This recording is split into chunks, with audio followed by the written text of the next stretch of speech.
चीन के प्रधानमंत्री ली कियांग पिछले हफ्ते संयुक्त अरब अमीरात के 2 दिन के दौरे पर सऊदी अरब से दुबई पहुंचे।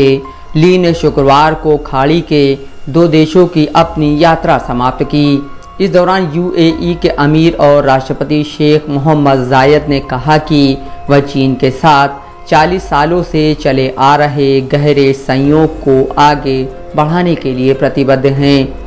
ली के साथ एक बैठक के दौरान शेख जायद ने कहा, दोनों देशों के बीच पार्टनरशिप बढ़ाते हुए आज चीन यूएई $95 बिलियन का आपसी व्यापार भी कर रहे हैं। चीनी प्रधानमंत्री यूएई के उपराष्ट्रपति और प्रधानमंत्री शेख मोहम्मद मखदूम से दुबई में मिले और दोनों पक्षों ने उच्च स्तरीय वार्ता की।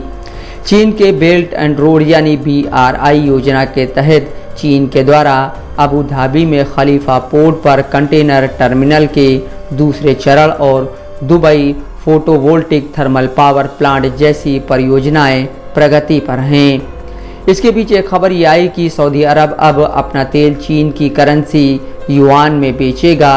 सऊदी अरब ने अमेरिका को दूसरी जंग अजीम यानी दूसरे विश्व युद्ध के बाद तेल को डॉलर में बेचकर यूएसए की कैपिटलिस्ट इकोनॉमी को दुनिया में गैर मामूली बनाया। इसी सऊदी अरब और अमेरिका के पेट्रो डॉलर ने साल 1973 के योम किपुर जंग के ऑयल एम्बार्गो के बाद मिडिल ईस्ट की इकोनॉमी को गैर मामूली बनाया और अब 1876 के बाद एशिया और अफ्रीका के मुस्लिम मुल्क अपने पैरों पर खड़े होते नजर आ रहे हैं। अमेरिका दुनिया में सबसे ज़्यादा तेल और गैस इस्तेमाल करता था और करता है, मगर अब वह खुद तेल में आत्मनिर्भर हो गया है। उसका उत्पादन दर सऊदी अरब और ईरान से 10 गुना ज़्यादा है।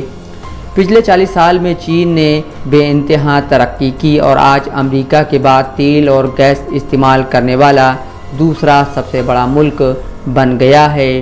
पिछले 10 साल में सऊदी अरब और चीन का रिश्ता बहुत अच्छा हुआ है। सऊदी अरब ने चीन में रिफाइनरी और पेट्रोकेमिकल्स में 20 बिलियन से भी ज़्यादा का निवेश किया है।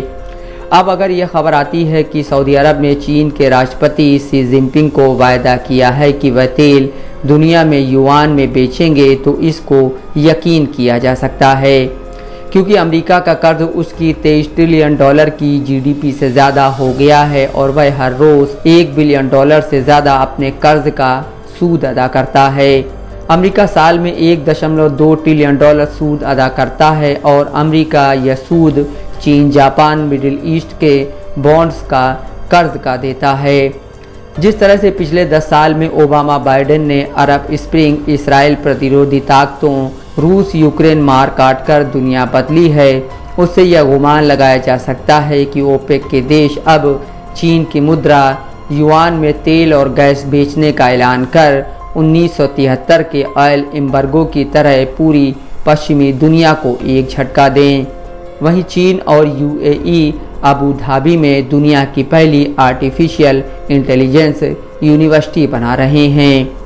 गोपाल दास नीरज का एक गीत है, लुट गए सिंगार सभी बाग के बबूल से और हम खड़े खड़े बाहर देखते रहे, कारवां गुजर गया गुबार देखते रहे। मोहम्मद सीमा अफजमन, दस्तक लाइव न्यूज़।